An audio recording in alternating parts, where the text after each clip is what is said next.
My wife faked a miscarriage. I know, because I found the baby, in another state, with another man's name on her birth certificate. I thought I was grieving for nothing. Turns out, she just didn't want me to be the father. Hey there. We're working hard to hit our first 1,000 subscribers. If you love true, emotional stories, hit that subscribe button. It helps more than you know. Now let's get into the story. You ever sit in a dark room, stare at the wall, and feel your world unravel? Not from some huge, dramatic explosion, but from a quiet, slow realization that everything you believed was real, wasn't? That was me. 6 months ago. I thought my wife had miscarried. She cried. I cried. We buried a box in the backyard with the tiny onesies we'd bought early. I didn't question anything. Not when she stopped letting me go to OB appointments.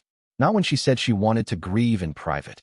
Not even when she suddenly started spending more weekends visiting her sister in Vermont. As if that was the only place on earth you could clear your head. I let her. I trusted her. Because that's what you do when you've been married for 5 years and you think the person next to you is still the same woman you met at a college mixer, crying over a lost wallet and eating M&Ms out of her purse. We had been trying for a baby for over a year.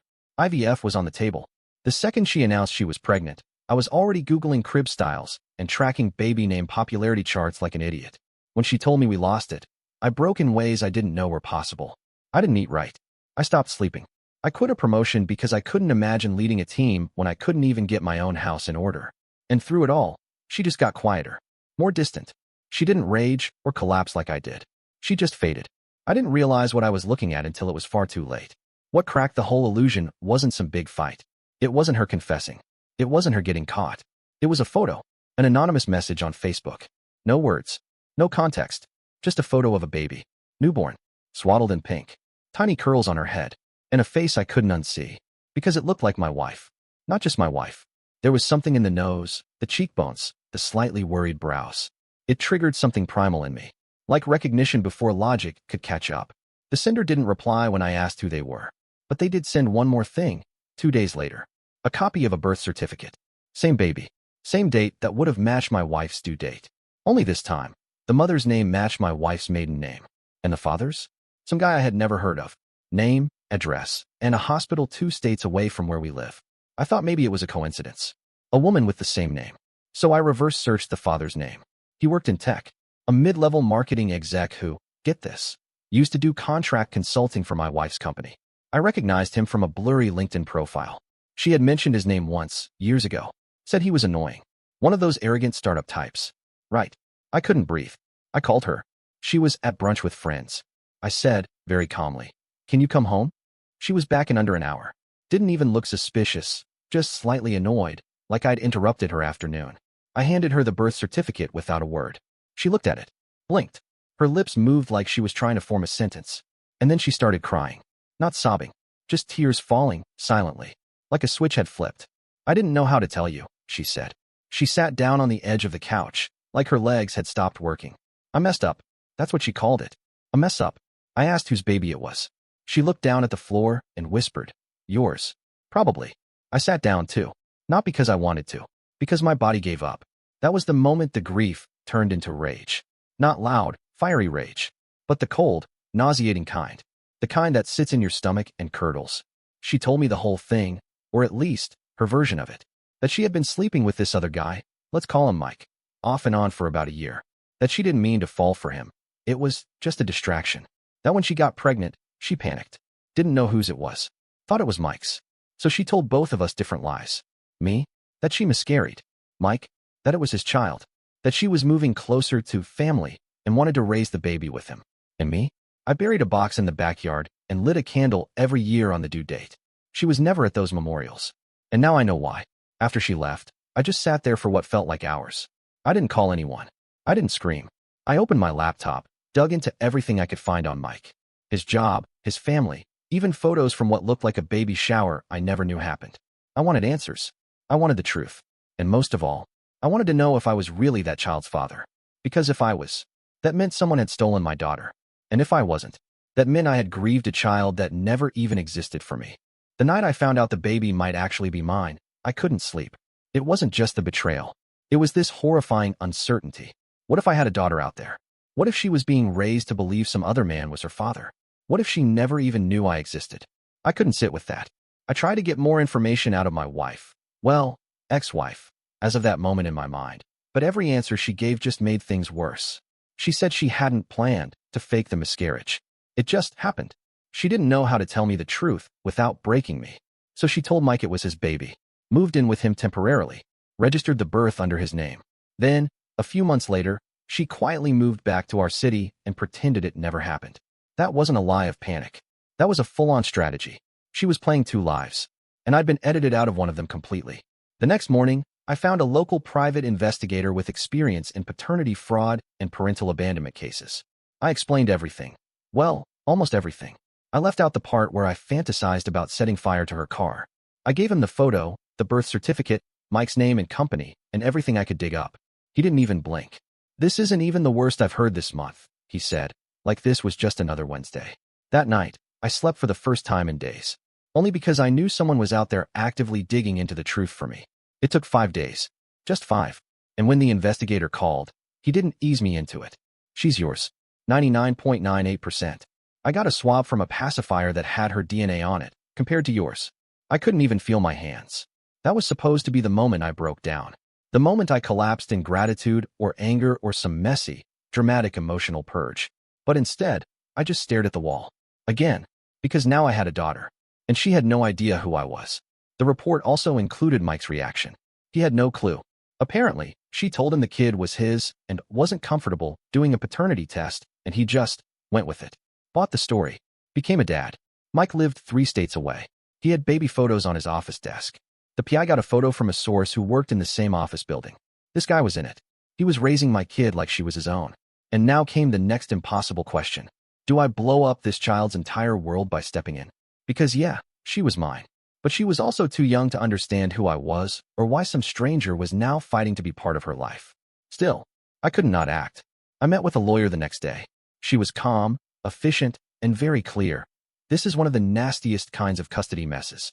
You're technically the biological father, but you weren't listed on the certificate. That's going to complicate everything. We need to file a paternity petition and start the process of establishing legal rights." That meant court. That meant lawyers. That meant exposing a baby to a whole web of legal nonsense before she could even speak in full sentences. I asked what the worst-case scenario was. If the court decides removing her from her current home would be too disruptive, you might get visitation rights, but not custody. At least not now. I nodded. But what I didn't say was this. I wasn't just fighting for custody. I was fighting for truth. My name didn't belong in a box labeled miscarriage. I wasn't some guy who tried and failed to have a child. I had a child, and someone stole her from me. It wasn't long before my ex found out I had filed, because her lawyer called mine, and then she tried to get ahead of it. She filed a temporary restraining order in Mike's state, claiming I was harassing her and showing up uninvited. Pure fiction. I hadn't even left my city. I had receipts to prove it. This wasn't fear. This was strategy. She was trying to make me look unstable so she could delay the court process, or worse, get the judge to rule that I was a threat to the child's well-being. I refused to take the bait. No angry messages. No social media rants. No showing up to her apartment. Instead, I hired a second lawyer in her state, fought the restraining order with evidence, and began building a case. It turns out I wasn't the only one who'd been kept in the dark. Because Mike? He reached out. One evening, I got a message from a burner account. One sentence. "I think we need to talk." He walked into the cafe wearing a wrinkled polo, a baby toy clipped to his belt, and eyes that looked like he hadn't slept since Christmas. Mike, the man who, for nearly 2 years, thought he was raising his biological daughter. The man who signed a birth certificate. The man who threw a baby shower, posted 1,000 proud dad photos, and lived in the illusion that the child in his arms shared his DNA. I recognized him from the LinkedIn photo. He looked more tired now. Older. But when he sat across from me, the first thing he said wasn't, "Who the hell are you?" Or, "Why are you doing this?" It was, "So she lied to you too." Just like that, the tension broke. We talked for nearly 2 hours. No yelling. No accusations. Just 2 men sorting through the same pile of wreckage from opposite sides. He told me everything. They met during a corporate retreat 2.5 years ago. She was charming, funny, bold in a way that made her stand out from the beige army of consultants in blazers and name tags. They started sleeping together after 1 too many hotel bar drinks. It turned into something more. Eventually, she started flying out under the guise of family emergencies or remote client meetings. He believed her. When she got pregnant, she didn't hesitate, told him it was his. He panicked at first, sure, but then something shifted. He said he'd grown up without a dad, and when she said she was keeping the baby, he vowed to do better than the man who walked out on him. He was ready to step up. She told me you were out of the picture, he said. That you were abusive, controlling, that you threatened her if she ever tried to leave. That hit like a punch to the chest. Not because it was shocking, but because it was calculated. She hadn't just lied.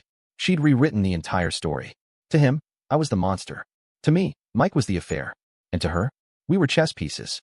Just part of the narrative she needed at the moment. I told him about the DNA test. The look on his face twisted slowly, not into rage, but something more hollow. That's why I always wondered, he said. She looks different. She did. He admitted there were moments he questioned it. The baby didn't have his nose, his ears, his complexion. His family had joked she looked like the milkman's kid. Now he knew why. He pulled out his phone and showed me a picture. She was beautiful. Big eyes. A slight curl to her smile. And even from a screen, I could see traces of my sister, my dad, my grandmother. It was like being punched in the heart by a memory I didn't know I had. That was the moment I knew, really knew, she was mine. Not because of a lab test, but because some part of my soul recognized her. Mike looked down at the table and said, "So what now?" Neither of us had an answer. This wasn't a TV show.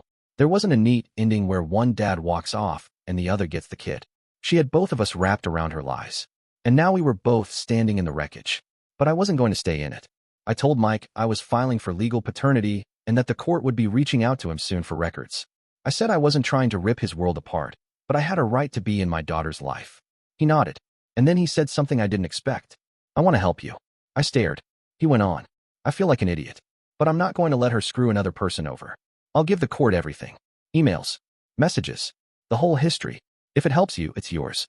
I thanked him, sincerely, because in that moment, it stopped being two men on opposite sides of a custody war. We were allies.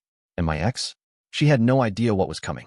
I handed all the evidence to my lawyers. Every message, every timestamp, even travel receipts proving she was double-lifing it across state lines. Mike even dug up photos of her visibly pregnant at his apartment during the time she claimed to be recovering from the miscarriage at home with me.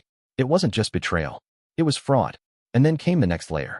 My lawyer discovered that the hospital where she gave birth had no record of me ever being listed as the emergency contact, even though I was her husband at the time. In fact, they had a form where she had deliberately checked a box denying the biological father's presence at the birth. That was a smoking gun. This wasn't just a woman caught in a love triangle. This was a person who spent nearly 2 years crafting a parallel reality to erase my existence. But if she wanted me erased, she should have picked a dumber target. You think you've hit the bottom of something. Then the floor gives out again. By the time we were 3 weeks into the custody case, I had filed every motion, presented every piece of evidence, and even secured 2 witnesses, including Mike, to testify on my behalf. Her attempt at a restraining order had already been dismissed after my lawyer submitted proof that I hadn't left my home city. The judge wasn't amused. The momentum was finally on my side. But then her sister called me. Now, let me be clear. I hadn't spoken to anyone in her family since the day she told me she miscarried. They'd gone radio silent. I figured they were just taking her side, or trying to stay out of it altogether. So when my phone rang and I saw Kayla, her younger sister's name pop up, I almost didn't answer. But curiosity won. Her voice was low, nervous, like she was debating hanging up even after I'd already picked up. She started slow. "I know you're going through hell right now, and I probably should have said something sooner." I didn't speak. I just waited. Then she dropped it. "She's done this before. Not with a baby, but with someone else. Someone you don't know about." I leaned forward in my chair. Apparently, back in college, my ex had dated a guy, let's call him Derek, who caught her cheating on him with 2 different people. When confronted, she didn't deny it. She accused him of stalking her, said he was manipulative and controlling, filed a campus police report, told professors she felt unsafe. The guy almost got expelled. Later, when everything fell apart and the truth started to emerge, she packed up overnight and left the state. Changed her number, blocked everyone, cut off Kayla for even mentioning Derek's name. Kayla kept talking. She never liked being questioned, she said. It's like, once you stop believing her version of things, you're not just wrong. You're dangerous. I asked why she was telling me this now. She hesitated, then said, "Because there's a kid involved now, and because I saw a photo of that little girl, and she looks exactly like you." The crack in the dam started there. Kayla ended up writing a formal witness statement for the court. She included the full history of her sister's manipulation, past lies, emotional abuse, even a few messages from my ex venting about how both these guys are so gullible. I could say anything, and they believe it. That line hit hard. Because for a long time, I did believe her. And now I was watching her story collapse piece by piece. At the next court hearing, my ex's lawyer looked 10 shades paler than usual. She sat there with her arms crossed, scowling like a kid caught cheating on a test. The judge wasn't playing around either. They asked her to explain why she had never listed me as the father on any medical documents. She said I wasn't emotionally stable at the time. They asked her to explain the false miscarriage. She called it a complicated situation. They asked her why she filed a restraining order full of claims that could not be proven. She replied, I was scared. I didn't know what else to do. Then they pulled up the hospital form, the box she had checked to explicitly deny the father's presence. She went quiet. You could feel the temperature drop in that room. Then my lawyer dropped one more bomb. A forensic data report showing that she had photoshopped a fake sonogram she sent to both me and Mike. It was an old stock image found on Google, edited to look personalized. The judge excused her from the room, not for punishment, to assign her a court-ordered psychological evaluation. Meanwhile, I was granted temporary joint custody pending a full review and immediate visitation rights, beginning that same week. Mike was given limited visitation as well, though he'd already said he would step back when the time came. He told me, I thought I was her dad, but she deserves to know the truth, even if it hurts. For once, someone was willing to do the hard thing for this child, not to her. But the biggest twist hadn't landed yet. As I was walking out of the courtroom, Kayla pulled me aside again. There's something else, she whispered. And what she said next made everything more dangerous than I ever imagined. She's been talking to someone, an old friend of hers from school. He's got money, legal connections. She told him she's going to fight this, or disappear again if it doesn't go her way. I wasn't taking chances anymore. The second Kayla told me my ex was planning to disappear if she didn't get her way in court, something snapped. This wasn't about lies or betrayal anymore. This was about protecting my daughter from someone who'd already proven she could rewrite reality when it suited her. I called my lawyer that night, told her everything. She didn't hesitate. First call was to Child Protective Services. Second call was to the judge's office to request an emergency injunction on travel for both my ex and my daughter. Third was to our PI. Again, this time, I told him, if she's planning to vanish, I need to know where, how, and with who. He was already ahead of me. By then, he'd been monitoring a few digital breadcrumbs she'd left, burner emails, Venmo transactions to usernames with strings of numbers, Airbnb logins tied to her old email. One thread finally hit. A reservation under a different name, booked in Vancouver, Canada, 5 weeks out. 2 plane tickets. 1 adult. 1 child. Non-refundable. Booked from an IP address in our city. My stomach turned. I remembered her saying she wanted to take a solo trip soon. Some kind of reset. Yeah, a reset from consequences. The same day I got that information, the judge approved the emergency travel hold. She was legally forbidden from crossing state lines with our daughter unless supervised, and had to turn over her daughter's passport, which she claimed she never applied for. Spoiler, she had. She'd applied for one before the DNA test results came out, listing Mike as the father. That version of reality was still her backup plan, just in case. The investigator also confirmed that she'd contacted a lawyer in British Columbia. There were notes about relocation custody and fleeing abuse, none of which were true. She was still trying to play victim, still rewriting the narrative. But the trap was closing in, so I made a decision. If she wanted to run, I'd make her try, and then be there to catch her. I told my lawyer to wait on filing the passport fraud charges. Instead, we sat tight, gathered more, dug deeper. She started slipping. Emails to that friend from college, the one with money and legal ties, were found on a shared cloud account she'd forgotten to close after moving out. She'd used my name in a message, threatening to expose him publicly if he pushes this custody thing any further. She had a plan, but it was built on lies, and this time, I was writing the ending. 2 weeks later, she made her move. She said she wanted a private day with our daughter. No court, no drama, just a beach day. I agreed, because I was already sitting in a car 5 blocks away. So was my lawyer. So was a state-appointed custody officer. And across the street, so was the PI, camera in hand. She didn't go to the beach. She drove straight to the airport. We let her get all the way to the security line. She even handed over her forged documents, passport in Mike's name, a signed fake consent letter. Then, the officer stepped in. She froze, tried to explain, said she was just testing the system, just needed a break.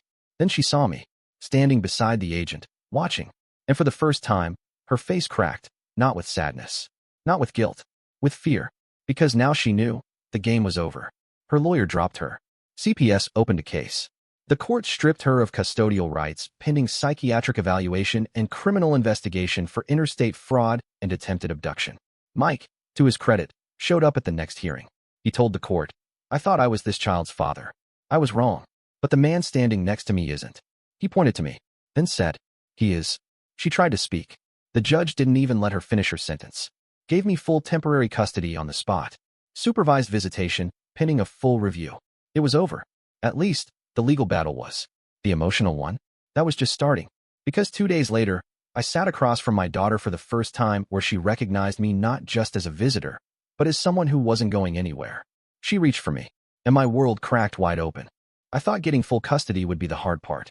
Court battles, paperwork, restraining orders, private investigators. It was hell. But at least that kind of pain had a rhythm, a checklist, a structure. Being a single father to a toddler who doesn't know who you are, that's a different kind of fight. It's quiet, slow, constant. The first week she stayed with me full time, she didn't speak much, just watched. Her eyes followed me from across the room, tracking every move I made. If I so much as reached for my keys, she'd flinch. It took me 3 days to figure out why. In her world, when a man raised his voice or stood too fast, it meant someone was leaving. Someone was always leaving. And yet, she still tried to trust me. She'd inch closer every night, sit a little nearer during story time. Eventually started reaching for my hand, grabbing my hoodie when we walked down the hall. It was slow, but it was happening. The first time she called me duh, it didn't even register. She just mumbled it while handing me a crayon. I froze. She didn't even notice. Just kept coloring. But I had to turn away, wipe my face quietly, because in that one sound, she gave back every piece of me that had been ripped away. We got into a routine. Pancakes in the morning, Play-Doh in the afternoons. She loved ducks, hated loud cars, and insisted her bedtime story always end with the word snuggle. Not good night. Not the end. Just snuggle. The scars she carried were subtle, but constant. She'd have night terrors. Sometimes scream for someone named Uncle D. Once, she asked if she could sleep under her bed, just in case the yelling comes. I didn't press. But in therapy, things started coming out. Not all at once, but enough. Turns out, her mom's college friend with legal ties. He'd been around, not just for my ex. For her, too. And some of what she described made my skin crawl. The therapist called CPS. Again, that reopened a whole other case. Meanwhile, my ex had gone silent. After her attempted airport stunt, she ghosted every court appearance. Filed no motions. Submitted no new legal counsel. She was just gone. Until one day, she came back and tried one last Hail Mary. She filed a petition with the court, claiming emotional manipulation and coercion against me. Her motion said I had stolen her child, that I had faked DNA results, that she was suffering from a medically diagnosed episode during the original birth and should be granted another chance. The court reviewed it and dismissed it in under 5 minutes. The judge said she had shown a pattern of delusional rewriting of facts and had abandoned her legal rights through inaction, dishonesty, and psychological harm. They referred her to psychiatric evaluation again, and this time, with a court-appointed monitor for her supervised visits. But here's the thing. She didn't show up for those either. Not one. She had every chance to see the daughter she once lied for, lied about, and nearly abducted. And she didn't show. Not because she couldn't. Because she didn't want to on any terms but her own. Meanwhile, Mike and I stayed in touch. He sent a letter to the judge, voluntarily waiving any residual legal ties, and asked only for one thing. If she ever wants to know who else held her when she was small, who else read her bedtime stories and kissed her forehead, tell her I was real. And I cared. I promised I would. He deserved that. And my daughter? She deserved truth, not fantasy. Stability, not chaos. Someone who stayed, even when the fairy tale was broken beyond repair. That final hearing felt almost quiet. No courtroom drama. No grand declarations. Just the judge confirming what we all knew. Full permanent custody. Sole legal rights. I walked out holding my daughter's hand. And for the first time in years, there were no ghosts trailing behind me. And that's the story. If you're still here, that means you're one of us. So go ahead, hit that subscribe button. I drop new chaos every single day, and trust me, tomorrow's story, it's even worse than this one.